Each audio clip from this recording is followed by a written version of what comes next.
In a world where information seems to travel at the speed of light and traffic at a snail's pace, where the agenda of those at the helm doesn't always reflect the pressures on the streets, where the rubber hits the road, where there's queue of issues needing to be interrogated in the name of speaking truth to power. Welcome to a place at the table, where we set the agenda, table the issues that matter to you, and invite you to take a seat at the table.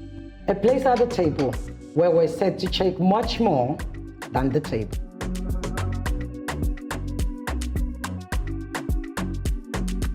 Welcome to a place at the table where we tackle issues that affect all of us and point the way forward.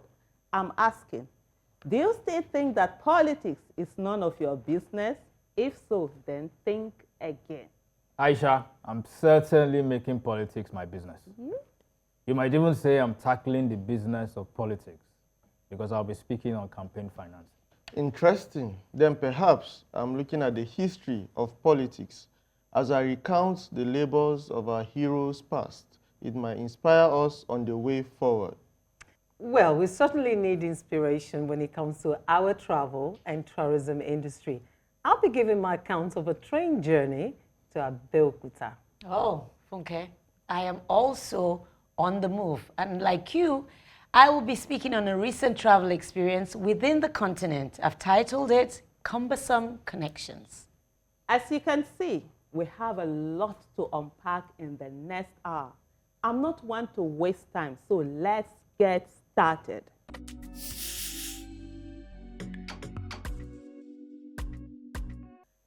Do you still think that politics is none of your business? Let me laugh in MOU. On the 6th of May 2024, Nigerians woke up to a circular from the Central Bank of Nigeria directing banks on how to collect and remit the National Cybersecurity Levy.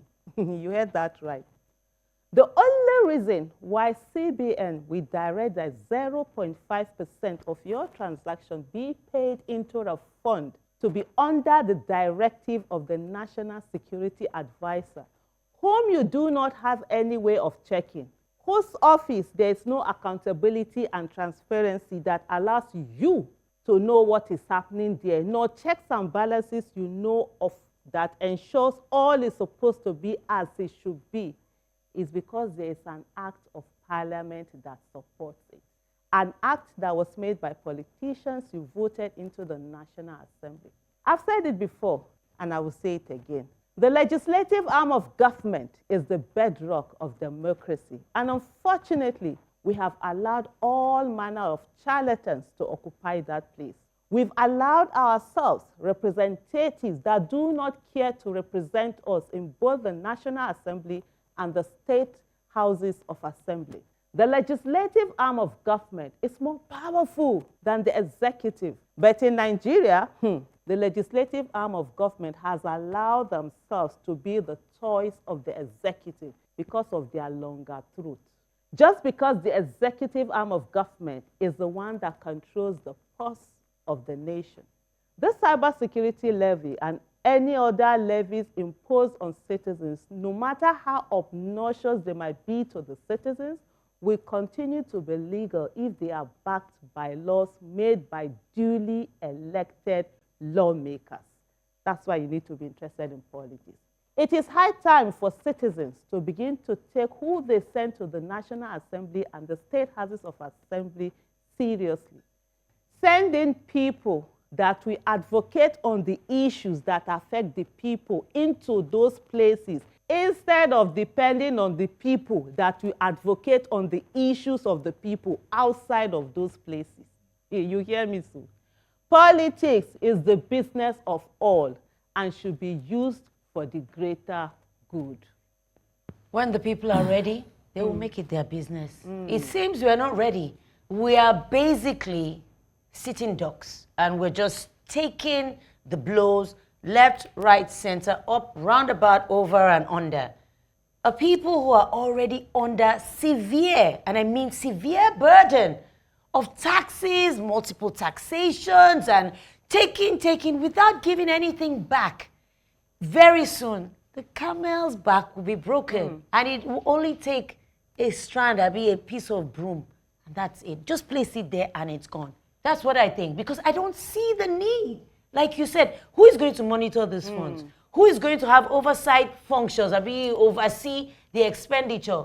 How do I know it's not just going into somebody's pocket to be shared by the puppets in the legislative arm? Because I see no reason why this is a separate tax. Why is the security? Where is the security? Whether cyber or the realities on ground. So, I mean, I don't want to digress from Aisha's advocacy, because I think that she was trying to focus on the activities of the legislative, you know, not necessarily. Not necessarily what the cyber. I didn't enter there. Yeah. So that's because I think that if we go on that 0.5 levy, you know, we'll be reacting the same way that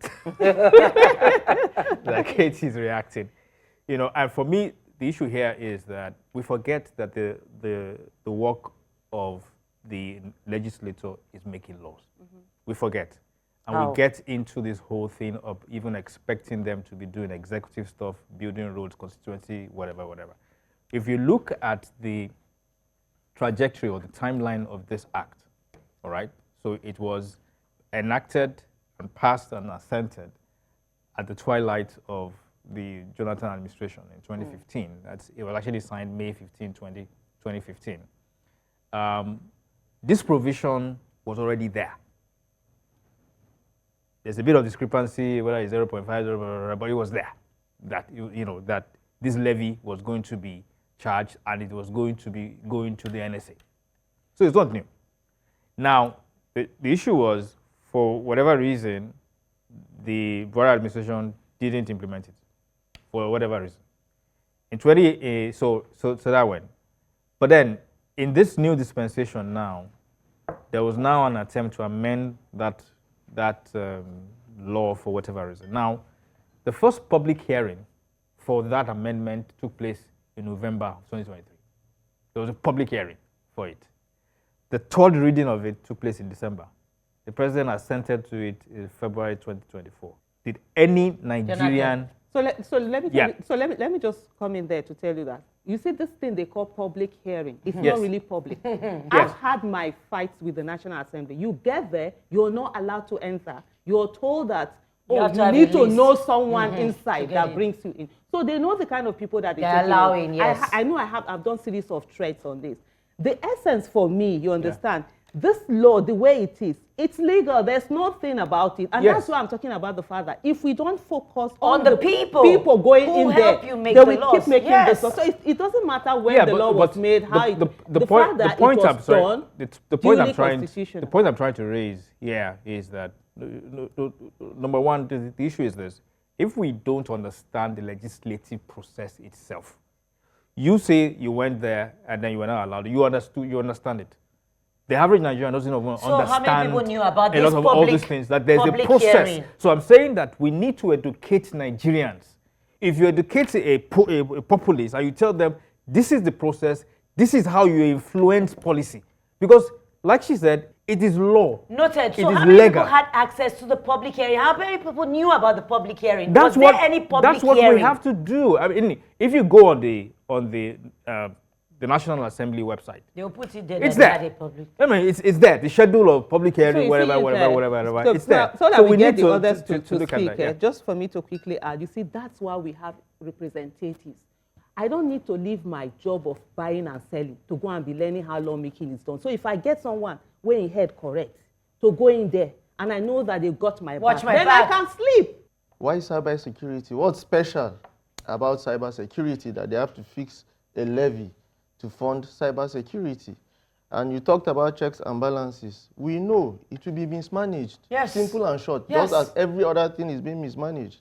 We've had on this show, we've talked about maternal mortality, poor education. People have been trying to get such levies for such causes, even though that doesn't necessarily mean I'm in support. Why not just let it be a function of normal appropriation under the security votes that they will normally use for security in a country? It's absolutely unnecessary. That's my view. When I was general manager of a radio station, this is what I asked my state assembly correspondent to do. We created a program and I said, tell us what they do in the legislative, assembly, in the state assembly here in Lagos. What do they do? How do they do? What do the processes mean? The proceedings, what do we, because look, sometimes we just talk out of ignorance. We really don't understand what they do in there. And we don't know how to influence change, the change we want, there. You've talked about us being mindful of the people who represent us there. Is it with this godfatherism and this money-back politics?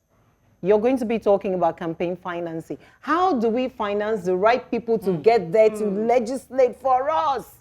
Because at the end of the day, you have people who have these godfathers that you cannot penetrate, no matter how good you are. The other day, Yinka Ogunnubi was telling us that we should people like us should be at the local government level to govern. How? These things, they're almost inscrutable. So the best that the media can do to support your advocacy is to ensure that we teach the people what they need to know. Why would you need somebody to take you in for you to be part of a proceeding? Public hearing. A so-called public hearing. Why? Let me just add to support what Aisha is saying. No matter how informed the public is, nobody can follow. It's their job, and it's full-time in Nigeria. Like all year round. So nobody is going to be able to follow nitty-gritties of how they make the laws, except maybe civil society organizations that are dedicated. That are dedicated to that. What I mean is, they are passing several laws. We are here, for example, on this channel, preparing to how to make ends meet. And why we have to stem this, it's important. After these flies, which one is next? Now, this topic is a public subject. Everybody is talking about it. Everybody. You understand? Now, what you will see is that it will get the attention of the people, of the executive, of the legislature, everybody. They tried to implement it in 2018 with the CBN circular. That was what even caused the confusion. They tried to implement it in 2018. The CBN wrote a circular to all the banks and say, you have to start implementing this. For some reason, it wasn't. The question is, why? How many bills were passed last year, Yinka, by the National Assembly? That's my point. That's my point. You know this one now because it's a topical issue. There are so many others that are bad. That it is when the matter arises. Thank you. We need to know. We need a critical mass of people who actually represent the people, so that we are not focused so much on the politicking and what is going on. But there are some people that's their business and they do that alone. So we should all mind our business, the business of politics. Not only do I agree, Aisha, I'm set to do a stock take.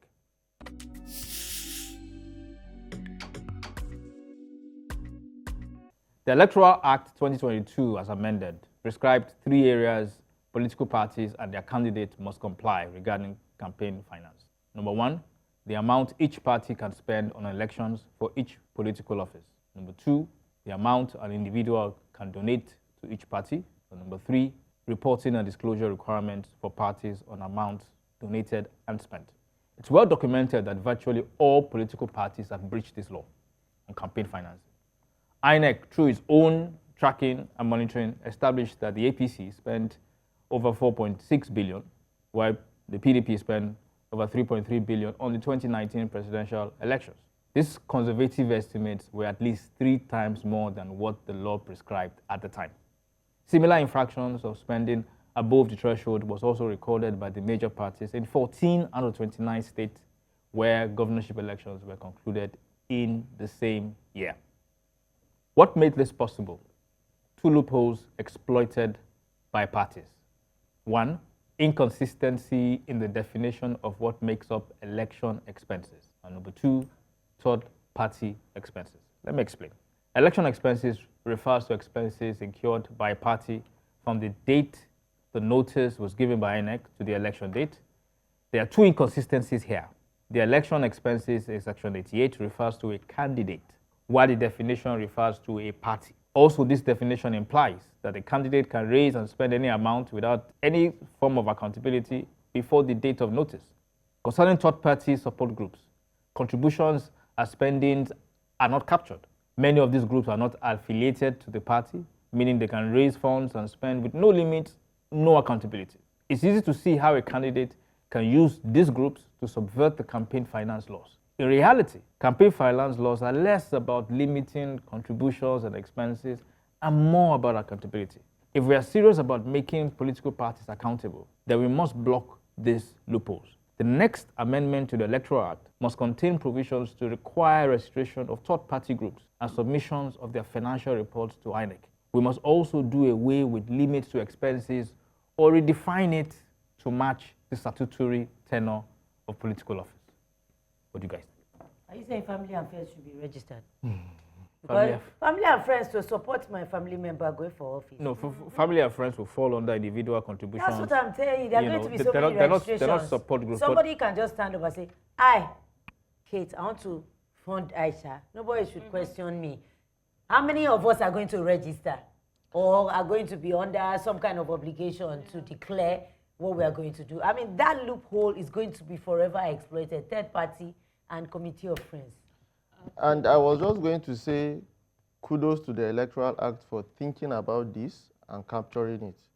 However, while I'm not holding forth for INEC, and at the risk of sounding cynical, I think INEC should focus on counting votes correctly and reporting it correctly. Because this one, we are not yet there yet. Hey. I don't see how... I disagree with you. You know, you said something about the conservative figures. In Nigeria, we're on the ground, we're in the streets, we know how much they spend and how much was spent. Yes. 3 billion and 4 billion is nothing. Is nothing close to it. Yes. That's my point.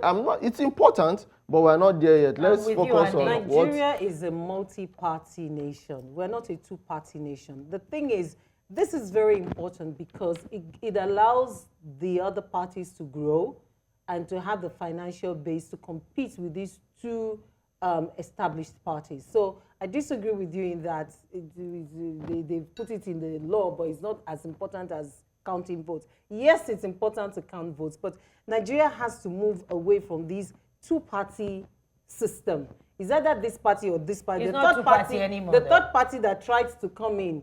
Why I happens. said I didn't say it's not important. Why I said they should focus on something else is how difficult it will be for them to be able to implement this when they haven't done the basic ones. The one that they said they would I was do. reading an article just before the show. They counted about 10 parties, which all of them did not bring their financial statements. So it's not a question of PDP and APC. Including the APC and the PDP. Yeah, no, including them. Including even the big two. Yeah. Well, I think if we're talking about the Electoral Act and amending the Act, one of the things that we need to do is that we need to make sure that the burden of proof is on INEC. So that's for another day. Anyways, for me, I think on this whole issue of campaign financing, it's really not something that we should focus on. I totally agree with Andy. Yes. We have so many issues, we have so many problems. And then if you're talking about finance, it doesn't talk about in kind. I don't need to bring money. Yes, there's a limit to how much money I can bring in. But then if I'm bringing in a number of vehicles that need to be used, how do we expensive. quantify that? Yeah. Forget about even the legal fee.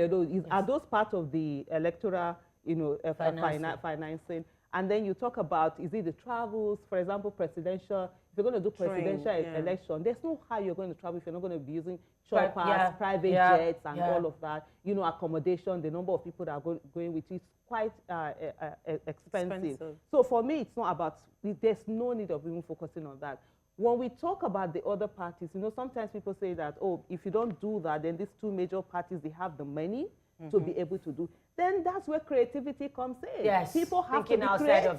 People have to think of their 1,000 naira, how important it is when they donate it. I think there was an advocacy I did here where I did mention about this campaign financing, and that if 1 million people donate 1,000 naira every month, that's going to be 1 billion naira. And in a year, you have 12 billion. In 4 years, you have 48 billion that you also can, go around. The problem, there was also an advocacy I did where I talked about the fact that if we do not have a say in how people come into office, if we allow people to use their money to do campaign and come into Then office, they when can they go there, dictate. they will Yes, not work for us. yeah, It's no longer politics, I agree it's with now you. business. Absolutely. And when they go there, they will recoup their money Yes. with profit, and then they will save for the next election because it's no longer Yes. this. So we also have to look at it. I think for me, the issue, even the law, because what we have right now, it's not working. So let's forget about trying to put a cap on campaign financing and everything. But the people should, on their own, make it a point of duty that their money should be. We must put our money where our votes I are. think campaign financing is really less about how much you raise and all that. We know that we might not be able to totally police the amount people raise or how much people spend, even though to a large extent it makes sense to be able to say that there's a cap to what people donate. If we say that he that pays the piper dictates the tune. So if I'm funding a political campaign of a candidate, I essentially can run that candidate. So when the law comes and says that no single individual should have that power and then limits the amount of money I as an individual can donate, it makes sense. But let's even leave that on the side and look at what is the issue of what's about accountability.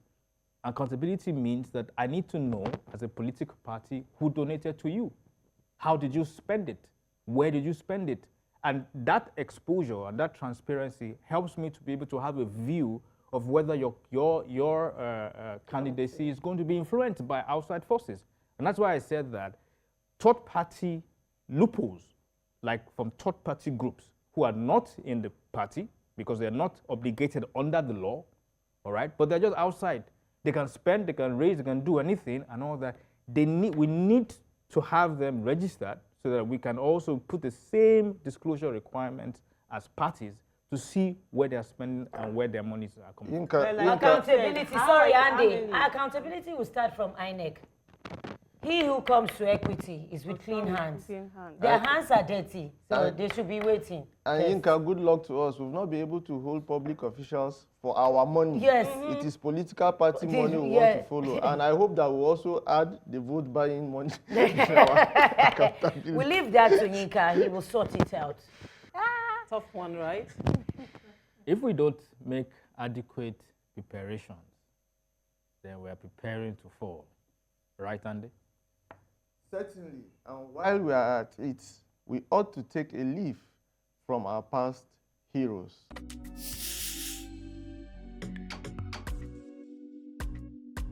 On leadership, our heroes past.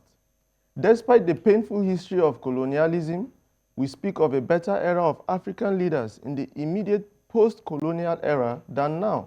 It seems leadership in Africa, instead of getting progressively better, gets progressively worse. What characteristics did our heroes past possess that the new generation does not? Could this phenomenon be validating the saying that difficult times produce strong leaders while good times weaken them?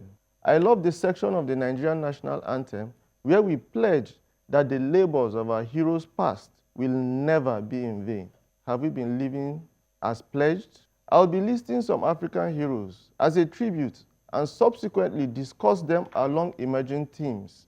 They were not perfect.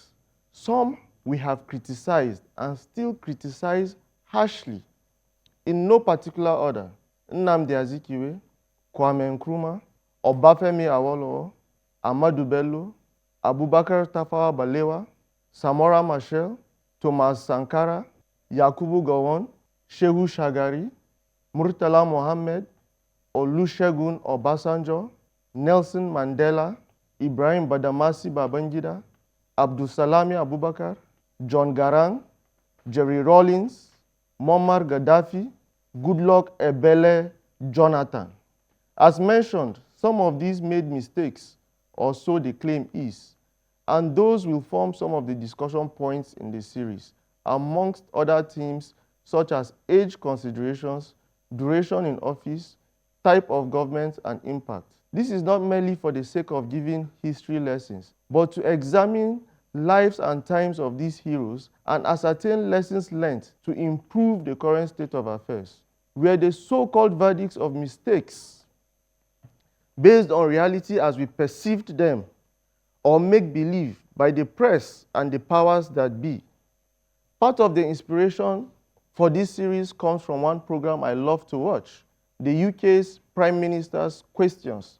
The range of questions the PM needs to answer on the spot makes it clear that one needs to be really on top of affairs to lead in such claims. The PM and the questioners take jibes at each other while addressing serious and difficult issues, all within expected civil decorum, not just wild allegations. How do we get to that stage? The thing in Nigeria is that all you need to do is to calm down. For the person, what is it who comes after? Predecessor and your successor. Yeah? Predecessor is before. Successor, so successor is after. For that person to be worse, and then you'll be romanticized. You know, when we talk about this, our heroes past, and you know, ironically, just a few days ago, I was having that discussion with my husband, and you know, all of these heroes past, and we're looking at, is it the corruption, is it the tribalism, is it whatever we have happening right now? They were all happening then, and it's just the skill that has increased. So who are these heroes past that we constantly, you know, talk about? And it's, for me, is that romanticizing, oh, it was better then. Let's sit down and say we really have issues in our country when it comes to values. Yes. We've never, you know, the thing is that Nigeria, I think Nigeria is about 110 years now since the amalgamation of Nigeria. Yes. 1914 till date. Yeah. 100 years after the amalgamation, we've never sat down to really have a Nigerian conversation. Do we actually want to be a nation? Because what we constantly have is that at every time, people just feel that whenever it's government, no, it's not, then let me grab as much as I can for my people. Let me do one thing or the other. So the corruption, the tribalism, we've had it coming all over the years, and then they keep worsening. I think what we need to do, forget about romanticizing any past. If the heroes' past were very good, if their work was good, we wouldn't be having problems today. People in other countries where their countries are doing very well, they had heroes' past that actually feeds their country. So let's sit down now, have a conversation and say, what do we want? How do we want this nation to go? Just off of that, I was going to use this quote for you, but I think it tallies more with what Aisha was saying. It's a Kenyatta quote that says, our children may learn about our heroes' past, but our task is to make ourselves the architects of the future. And what future is that?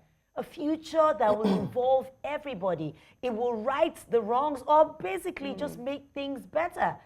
Let heroes, nice, okay, but where are we now? And where is the future we're headed to? What does it look like for us living in the reality? I mean, I have never, this morning I was having a discussion with someone, I've never felt more despondent in my entire existence as a Nigerian as I am these days. Like, I want another passport. I want to go, but I love this country too much. And I know that God didn't make a mistake by putting me here. So it's 70-30. And with each day that people come asking for help, it's tiring. Don't go. It is so tiring that how many people can you help? The heroes past did not help us. Can we help ourselves into the future? That's what I'm saying. Right. I wrote here that have we learned any lessons from our heroes past? Two things that I desire about Nigeria is the parliamentarian government and regionalism, where the three major regions competed, you know, and it was a healthy competition at that time. What we have, and we've all spoken to that already, this tribalism, this nepotism, this idea of, Aisha said it, I don't want to know where you're from. Let there be a Nigerian conversation such that I need to treat a file and I don't know where you're from. It will help us forward. Since we're not having this Nigerian conversation that will help us to move forward as a nation. So I'm back to parliamentary governments, regionalism. Can we go to that point where we're competing in terms of education? We're competing in terms of tourism, which I'm still going to talk about. We're competing in terms of innovation. How are they innovating in Western Nigeria? And I don't mean Southwest, Southeast, the entire Western part of Nigeria, the entire Southern part, Eastern part, Northern part, North Central. How are we competing? Because that's the way we can move forward. That's the only way we can grow. And we can make this our heroes' past, build on their successes and not repeat their mistakes. Because what we're doing right now is repeating their mistakes and we're stagnating. I actually think there's a lot to learn from them. Are we learning? But continue. That's a valid question. But that there's nothing to learn from them, I disagree. I think there's a lot to learn from them. So you're disagreeing with Ande, not me. Well, Because no, I no. believe they've done well in in some parts, It's but we don't have disagreeing to with I base agree. on them. I There's agree. to learn from them I how agree not with to Ande. grow a nation. How not to I build a agree with nation. So Ande. if they had built a nation, we won't be here. But I disagree with Aisha and Kate on the fact that there's nothing to learn from them. I think that even though I have an issue with, some of the names that you question, I was It's surprised okay. that you Guys, agree. They are the something first wrong person with all of mentioned. them. how you can mix up Gaddafi with Mandela and Kwame, Nkrumah Kwame in the same. Well, I don't know, but that's yours. Let's take Nigeria, our Eurospace. So we're talking about Nnamdi Azikiwe, Obafemi Awolowo, Tai Amadou Sholari. Bello. Yeah. The people that work towards Nigeria's independence. Okay. Now, there's one significant lesson that I think that we can learn from them. And it's also because they came from a time when they understood their own limitations. And that for us to have a country, we must be united first. And that's why their emphasis very early on was unity in diversity. They understood that if we didn't come together as a united nation, we won't achieve anything. And that, our strength itself was our diversity. And that when we bring that diversity to work, we will achieve a lot. And that was what was the, overwhelming, campaign that they had. The heroes passed, these same people. But then we understand also that we live in a very, very heterogeneous society where there are different intentions and all that. And we saw those intentions play out in a very politically charged environment, which also led us to eventually civil war and where we are today. So the lessons for me is to look at how they started, how they derailed, the mistakes they made, and how we must not repeat it. So for us to say, okay, we're fine, they messed up and so, it doesn't matter. I think that the lessons from them needs to be tabled. It needs to be properly enumerated. It needs to be properly spoken about so that we can say, this is the vision they had. This is what they wanted to do. They never got there, but we have an opportunity to do that now. In Nigeria, when we start sometimes, he's a Hausa man, he's an Igbo man, we told you this is how Yoruba But do you people know why behave. that is? Let me just cut you. Do you know why that is? Some of these heroes past, some of the things they planted is still what is affecting us today. End of They story. pitch tribes against tribe. I'm not going to mention name. You go through the series. We'll go They through. pitch tribe against do. tribe. There's someone For who was selfish born interest. 50 years after some of them have died.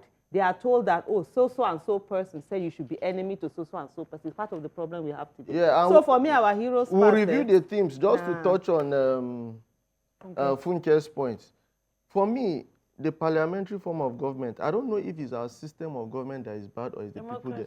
The parliamentary system seems so sophisticated to me that I don't know if we can handle it at this point, the way the things are. Because, like, the way it's run maybe in the UK, it's not like they will say election is next year. But we've done it before. No, I'm coming. They will now say, let's call for general election because vote of confidence is. If we do that in Nigeria, are we sure that one man will not remain there forever?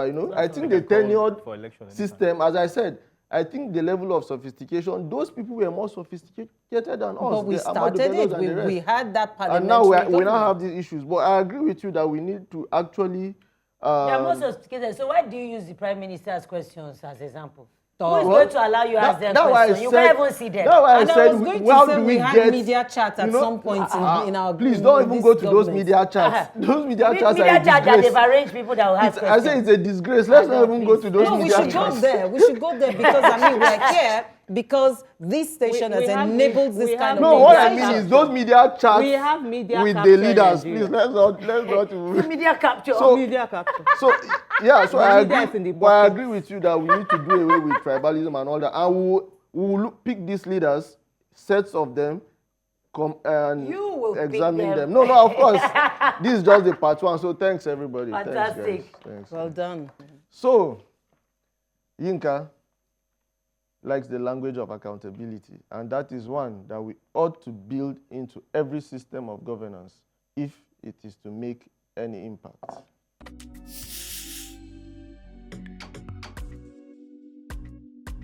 Certainly, someone ought to be held accountable for the neglect in our travel and tourism industry.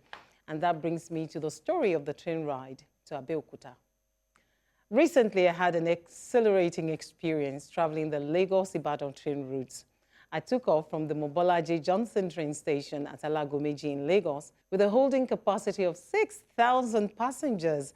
I'm told it is the largest railway station in West Africa. I was thrilled endlessly at the world standard exterior and interior, the service from the boarding to the departure, picking up passengers along the way. It was my first train trip in Nigeria. Having experienced countless trips of such abroad, I was so proud. We made another stop at the Babatunde Raji Fashola station in Agege before alighting at Professor Wole Soyinka station at Abeokuta. I pinched myself and blinked many times to be sure I was still in Nigeria. And then the trip into the heart of Abeokuta from the station, that's when the lovely feeling evaporated. The road was bad. Narrow, muddy, winding. We snaked through built-up neighborhoods until we hit the express road that led into Abeokuta. That mushy, oh wow feeling quickly turned into, oh no, what is this feeling? How can something so excellent end in a bad road? 3 years after the commissioning of the train station, one would think that the roads from the station at the Abeokuta end would have been done. At many portions along the way, drivers literally waited for one another to navigate. Such a significant feeder road should be priority. It is in a deplorable state, and that state defeats the economic goal of having a train service at first. I understand that the money end of the rail routes has recently been done by the Oyo State government. Abeokuta is a tourist destination. The ancient town has a collection of enviable tourist attractions, which include the Olumo Rock, which I hiked, Adire Market, Centenary Hall, Alake's Palace, Cultural Center, the statues of Yalode Tinubu, Warrior Shodeke, and so on and so forth. That train service should have made it possible to get tourists straight from the airport in Lagos to Abeokuta and back seamlessly. It's a revenue gold mine still untapped. So this is to the governor of Ogun State, Dapo Abiodun. He should prioritize these feeder roads to make access in and out of Abeokuta better. For me, I would just like to summarize what I think was paining you about our trip. That is our lack of attention to details, right? Mm-hmm. And tying things together. Okay, so you've built this world class, yeah. Excellent. But government agencies are not planning together. They are not talking to each other. You'll be surprised. This one is the railway side that is doing this. It's Federal Ministry of Roads and Works that is doing this one. So, you know, a lot of fragmentation in the system. We need to be able to start, you know, paying attention to details. When you start a project, it is not only the railway. The section that concerns you. How does it fit into every other thing else? I think that's part of what is missing, and part of it is competence. It's not everything that is corruption in Nigeria. Sometimes when the incompetent are there, they might not necessarily be misappropriating funds, or that wasn't the aim, but you find out you get things like this that are a bit shabby. I was recently in Rome for a visit, and my wife and I went. Did you do like the Romans? You did do like the Romans in Rome. Not really.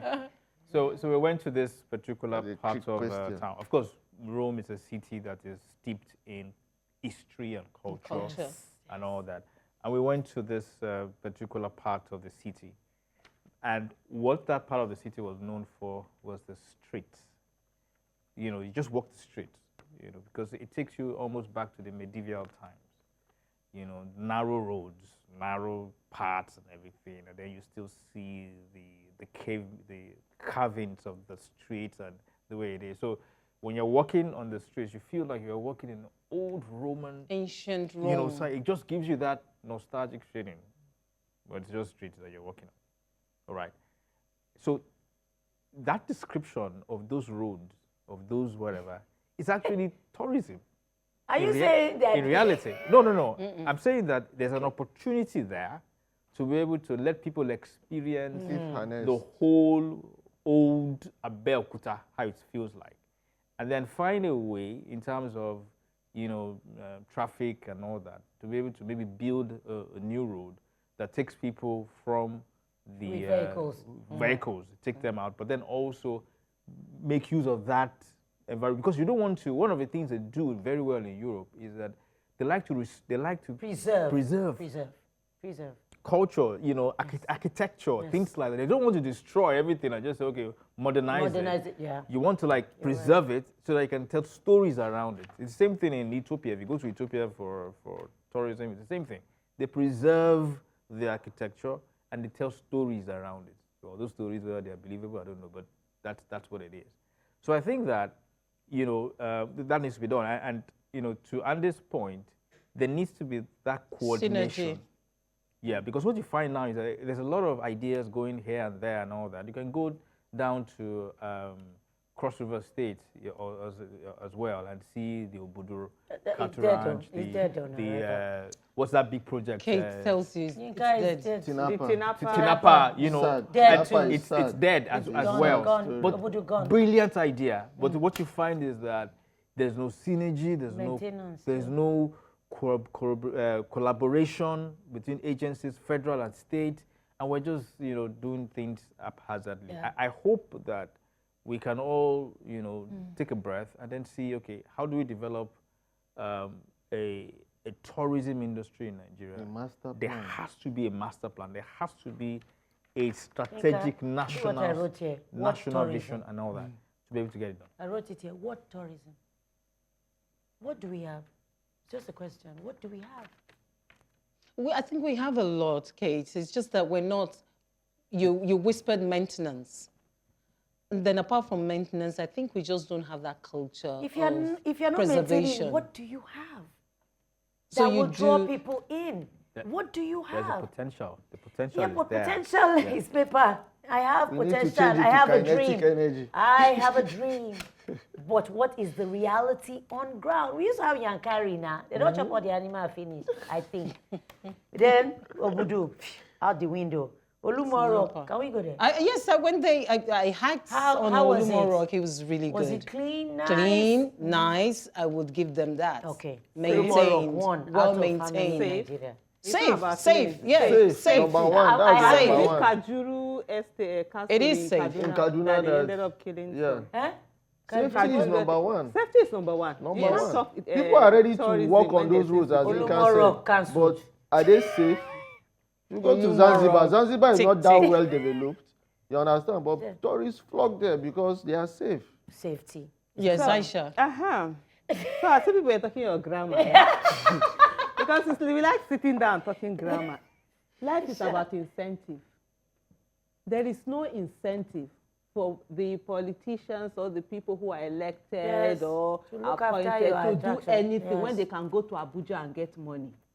The reason why Ogun State is not thinking about what to do, how to connect those things, because he doesn't. That's not what he's feeding in. Yes, that's not where they're getting their money from. So there's nothing from there. By the time they go to Abuja, he'll get his money and then do this. So you want it, there's no creativity.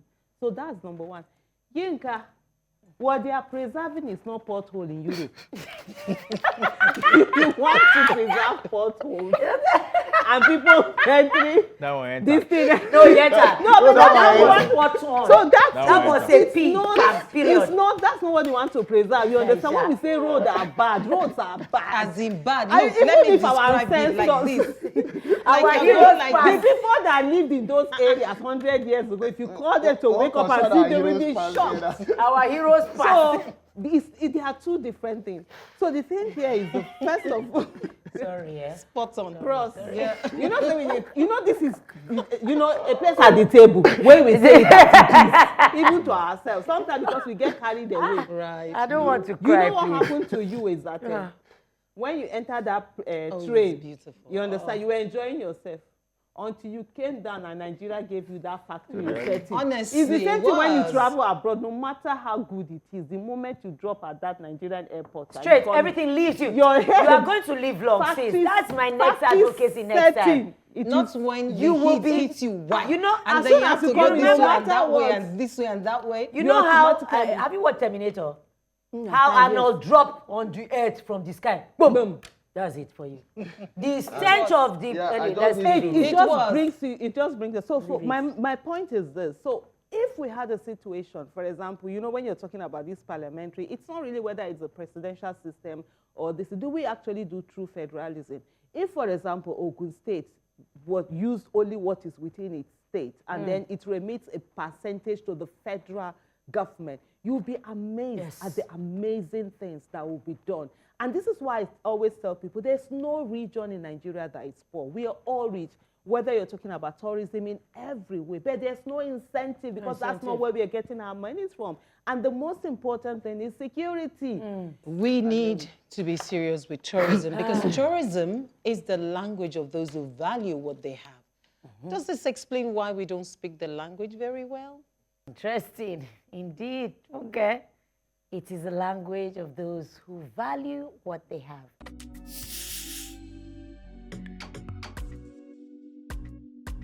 I will continue the theme of a travel blog with my own account of an equally somewhat disappointing journey. It is titled Cumbersome Connections. I looked forward to my trip to Livingstone in Zambia with excitement and expectations. I was headed to the famous Victoria Falls, absolutely breathtaking, for a wedding and a bit of R&R, rest and relaxation. Little did I know that the journey would bounce me up and down across my continent, Africa. I left on Ethiopian Airlines to Addis. Suffice it to say, I was impressed with the fleet, or better still, the squadron of aeroplanes they had. It littered the runway of the Bole International Airport, and they were the only ones there. On further inquiry, I also found out that they had received the award for the best African airline 6 years running, and I think they deserve it. Anyway, back to my connections on the way to Livingstone. From Addis, I flew to Joburg, and transit time was 6 hours. Then a smaller aircraft, Airlink, took me to my final destination in 1 hour, 45 minutes. Visa can be obtained on arrival, but Nigeria is not one of those countries eligible for this, according to the Zambia tourism website. So, of course, I had already applied for one before my trip. I like to be prepared. My return trip took a lot longer. 1 hour, 45 minutes to Addis, 5 hours plus to Joburg with transit time of 8 hours at Johannesburg before another 5+ hours to Lagos. My advocacy today is we really need to open up our borders to ourselves to make for easier connections to our neighboring African countries. Nothing stops a direct flight from Lagos to Livingstone. It's an absolutely breathtaking tourist destination. They value what they have, and I totally recommend, and I will visit again. I also have it on good authority that some countries don't need a visa to Zambia. Nigerians, why do we? Do we hate ourselves that much? Surely one visa, like the Schengen, would be better and suffice. And by the way, my luggage was destroyed on my return. Ethiopian Airlines, I will be seeking compensation. Aisha, that mouth that you are pressing. I don't even know what to say. The thing is that, you know, the see finish where Nigerians, they see it. Yeah. You know, sometimes this grammar where we they speak myself, may we drop am. See finish today. One, I want go Zambia. They tell me, say, I need visa. Yes. See, other people, they collect visa on arrival, and Nigeria people no fit get. I don't blame them. I dey blame ourselves. Now, because now we put ourselves this place where we stay.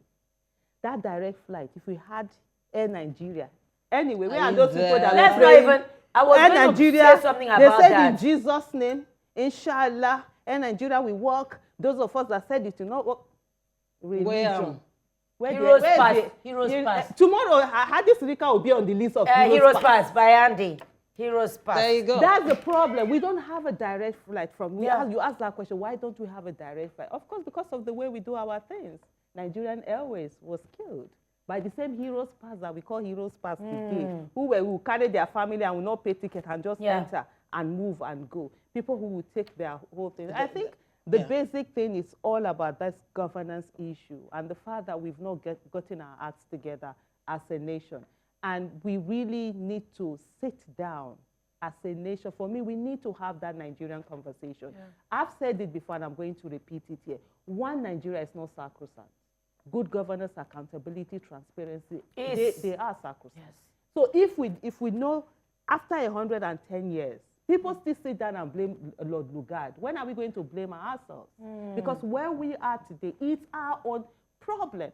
And for me, I refuse to hand over this problem to our children. Yes. We need to sit down and fix it in a way that we can have this direct flight to where we want to go to. We should have countries in Africa actually begging us to come in and go into their countries without visas. My grandparents will say that, and my parents also, that once upon a time they could go to UK without visas. Yes. What do I have to tell my children? To America without visa. You know, I remember a stamp on my passport that just says access granted. Yeah. Yeah. You know, my experience traveling Nigeria to Cote d'Ivoire, I was refused entry.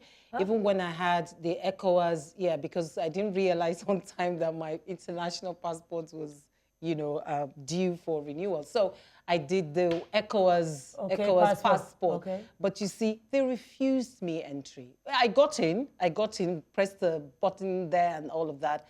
I got in, and then I had to go to our consulate in Cote d'Ivoire to get some documents with which I left Cote d'Ivoire eventually when I was done.